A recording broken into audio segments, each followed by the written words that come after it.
నమస్తే, welcome to journalist TV news. Mahabubabad జిల్లా collectorate లో మహిళా ఉద్యోగికి అవమానం జరిగింది.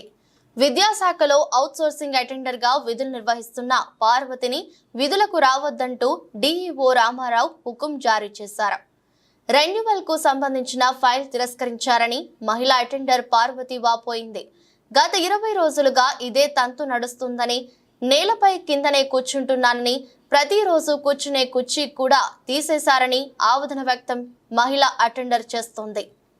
జిల్లా విద్యాశాఖాధికారి కార్యాలయం కిందనే కలెక్టర్ కార్యాలయం ఉన్నా ఉన్నతాధికారులు పట్టించుకోకపోవడం విమర్శలకు తావిస్తోంది. 2017 నుంచి అవుట్సోర్సింగ్ అటెండర్ గా విధులు నిర్వహిస్తున్నట్లు పార్వతి తెలిపింది.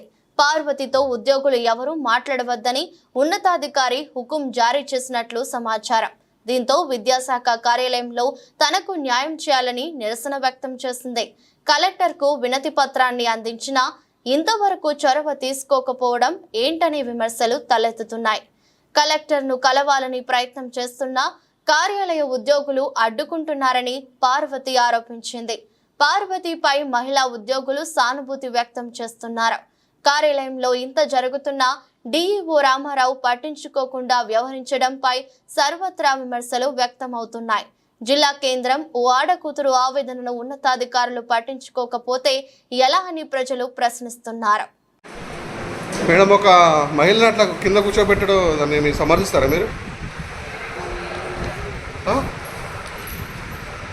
సమర్థిస్తారా? మహిళ తోటి మహిళ అసలు ఎవరైతే అటెండర్ అవుతుంది, ఎవరైతే కింద కూర్చోబెట్టారా సమర్థిస్తారా మేడం? ఏంటి సార్, ఇలా కూర్చోబెట్టారు కదా సార్, అక్కడ ఏం జరిగిందో మాకు తెలియదు. ఏ జరిగినా కూడా ఆ మహిళని అలా కూర్చోబెట్టడం కరెక్ట్ అంటారా? తెలియదండి. మీరేమంటున్నారు? ఒక తోటకి నీ బిడ్డ ఏజ్ అంటే ఒక మహిళ సరే ఏమని చేయని అట్లా కూర్చోబెట్టడం రైట్ అయినా? ఏంటి సార్, రైట్ అంటారా? ఏమన్నా మేము అనలేమండి, ఏం మాట్లాడలేము. అది రైటా తప్ప? అప్పుడెప్పుడు అయితే ఏం మాట్లాడలేము. ఎందుకు మాట్లాడలేరు? మాట్లాడే రైట్స్ మాకు ఉండవు సార్. అది కరెక్టేనా? ఒక మహిళని అట్లా కూర్చోబెట్టడం కరెక్టేనా? పెద్దవాళ్ళు చెప్పండి. నా పేరు ధరంశెట్టి పార్వతి సార్. నేను 2017 నుండి అవుట్సోర్సింగ్ అటెండర్గా చేస్తున్నాను సార్, విద్యాశాఖ కార్యాలయంలో. నేను గతంలో ఎప్పుడు కూడా ఇలాంటి ప్రాబ్లమ్ లేదు sir. Last year DO Ramarao అని డిఓ సార్ వచ్చారు సార్. ఎలక్షన్ రోజు నుండి ప్రాబ్లం చేస్తున్నారు సార్. కులం పేరుకొని మహిళలను చూడకుండా అవుట్సోర్సింగ్ పెట్టేది, నానా రకాలుగా మానసికంగా వేధించారు సార్ కొన్ని నెలలు.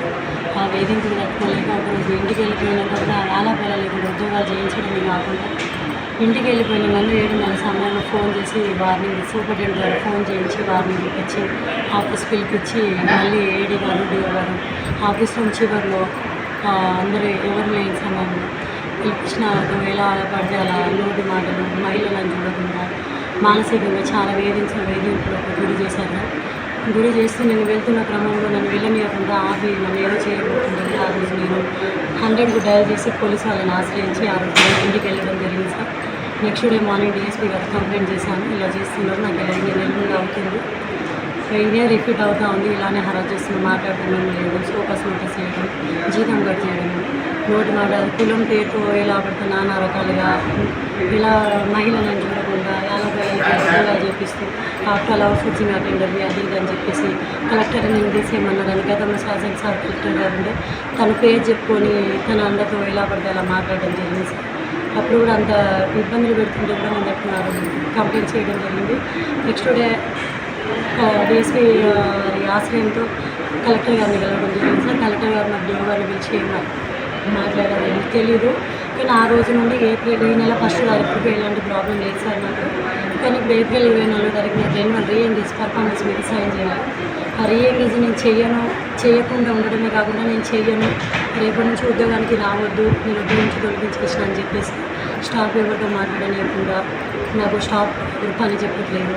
కూర్చున్న స్టూల్ కూడా చాంబర్లో పెట్టుకున్నారు సార్. సైన్ చేయవలసిన రిజిస్టర్ కూడా దాచుకొని స్టాఫ్ వాళ్ళే పెట్టుకోవడం, మళ్ళీ తీసుకొని దాచుకోవడం ఇస్తున్నారు సార్. ఇదేంటి నేను ఇలా నాదేమైనా పొరపాటు ఉంటే మన్నించి క్షమించి నేను ఎక్కడ డిక్టేషన్లో పంపించండి, కానీ నా పుట్టిన కుటుంబాన్ని రోడ్డు మీద అయిపోయింది, పెద్దవాళ్ళు సార్ ఇలా చేయొద్దంటే ఎక్కువ చేసుకోవడం జరిగింది. డిఓ గారిని ఏడీ గారిని ఆయన కూడా రెస్పాన్స్ లేకుండా నేను రిక్వెస్ట్ చేసుకుంటే లేచి బయటికి వెళ్ళి ఇక్కడ కింద కూర్చోబెట్టి ఎన్ని రోజులు అవుతుంది?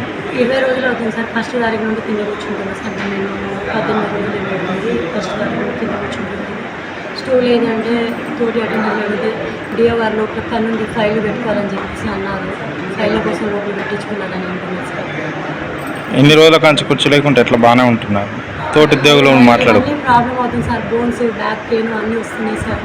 నా కర్మ పరిస్థితి చిన్న ఉద్యోగం సార్. కుటుంబం నాది చిన్న వయసులో తల్లిదండ్రులను కోల్పోయి పిల్లలు ఉన్న పిల్లలు కానీ ఒకసారి సెక్యూరిటీ ఇవ్వాలి. నాకు ముఖ్య వయసులో ఉన్న 10th క్లాస్ చదివి ఆడకూతురు ఉంది, ఇంటర్ ఫస్ట్ ఇయర్ చదివి బాగున్నారు సార్. వాళ్ళ ఫ్యూచర్ మేరకు వాళ్ళ భవిష్యత్తు కోసమని ఇంటి ఫ్యామిలీ పరిస్థితిని ఆలోచన చేసుకుంటే ఇప్పుడు ఎవరేమి ఇబ్బందులు పట్టించుకోకుండా వాటిని పక్కన పెట్టి మరి నా ఉద్యోగాన్ని నేను నిర్వహిస్తున్నాను సార్.